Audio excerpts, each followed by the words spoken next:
La santé et le bien-être, c'est sur Europe 1 et nous sommes avec vous depuis 15h, toujours à mes côtés, le docteur Jimmy Mohamed. Et pour cette dernière séquence de cette dernière émission de la semaine, nous sommes rejoints par Catherine Blanc, sexologue et psychanalyste à Paris.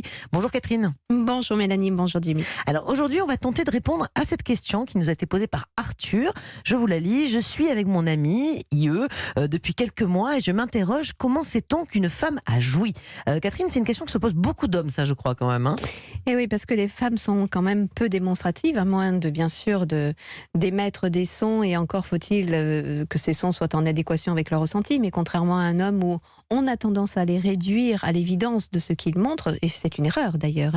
L'éjaculation, on se dit un homme a éjaculé, il a joui, ce qui n'est pas toujours vrai. Voilà, et comme on dit qu'un homme bande, donc il est très excité, ce qui n'est pas toujours vrai non plus. Donc en fait, c'est vrai que nous attendons un peu, enfin les hommes attendent un peu de trouver les mêmes repères dans le corps féminin, et les femmes sont assez discrètes, donc ils cherchent. Physiquement, il n'y a aucun moyen de dire elle a joui ou pas, on est d'accord. Non, d'ailleurs c'est assez amusant parce que souvent on lit la pupille qui se dilate, on lit le mamelon qui se contracte, on lit la peau qui réagit, qui fait des frissons, qui a des frissons, etc. En fait, c'est tellement différent, même pour la même femme, dans des temps différents de sa vie.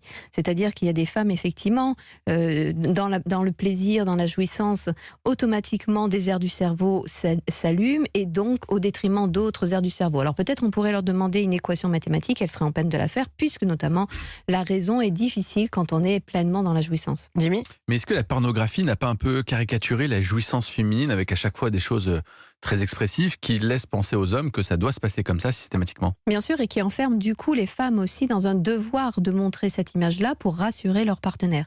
Donc du coup, effectivement, on s'attend à ce qu'il y ait des cris incroyables, des attitudes un peu de folie. D'ailleurs, ce qu'on disait avant, quand on disait elle est hystérique, comme si elle se contrôlait plus, elle était sauvage, etc. Alors que les choses peuvent être jusque-là.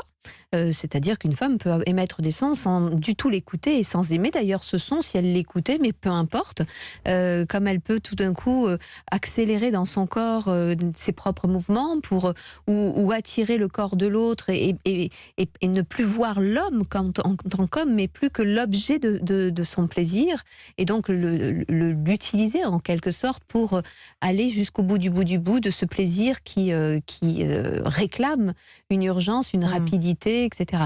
Mais c'est tellement facile aussi à fabriquer. Vous n'avez pas quand même quelques petits trucs à donner à Arthur ? Il veut savoir s'il y a des signes. Vous avez peut-être des petites indications qui pourraient l'aider ?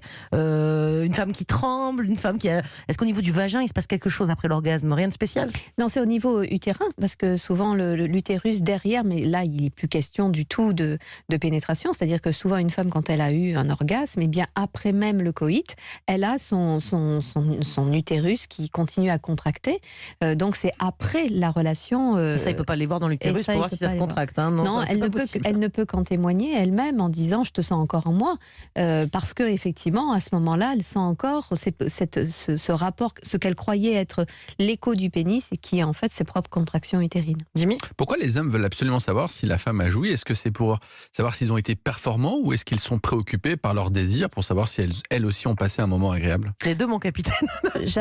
J'adorerais vous répondre que c'est la deuxième, mais je pense que c'est avant tout la première, et je ne jette pas la pierre aux hommes, puisque je pense qu'il faut accepter aussi que nous allons tous dans la sexualité au service de notre désir personnel. Donc les hommes ont besoin de trouver leur jouissance, c'est-à-dire leur jouissance physique, mais aussi leur jouissance de pouvoir à faire jouir l'autre, et les femmes, elles ont une jouissance à faire jouir ou à exciter pour elles-mêmes, pour se rassurer quant à elles-mêmes, comme elles ont de la jouissance à jouir pour elles-mêmes dans leur corps. En fait, on est tous égoïstes, quoi. Et tant mieux, parce que là aussi, notre discours sociétal qui veut qu'on soit dans une générosité, on n'a jamais été aussi peu généreux que quand on revendique cette soi-disant générosité. À partir du moment où chacun s'occupe de soi paisiblement, comme il trouve sa paix, il est plutôt généreux avec l'autre. Alors que quand on est toujours soi-disant dirigé vers les autres, eh bien les autres nous encombrent, on est agressif avec eux, et en fait on ne fait peu cas d'eux-mêmes. Mais qu'est-ce qu'on peut lui conseiller ? Qu'il demande, qu'il pose la question en fait à sa compagne, est-ce que tu as joué, quoi, tout simplement, non ? Oui, mais je pense que c'est pas est-ce que tu as joué à chaque fois, parce que sinon elle mentira si elle n'a pas joué. Vous comprenez bien que c'est douloureux de dire que l'on n'a pas joué, douloureux pour soi, parce que ça renvoie encore une fois à un manque de pouvoir personnel, et puis douloureux de faire du mal à l'autre, que l'on veut rassurer. Donc de temps en temps dire, tu sais, je suis un peu perdue parce parce que moi, je ne sais pas très bien faire la différence des moments où tu as joui ou tu n'as pas joui, ce qui, du coup, induit qu'il puisse accepter qu'il y ait des moments où elle ne jouit pas. Voilà, je crois que c'est comme ça qu'il faut pouvoir avancer paisiblement là-dedans.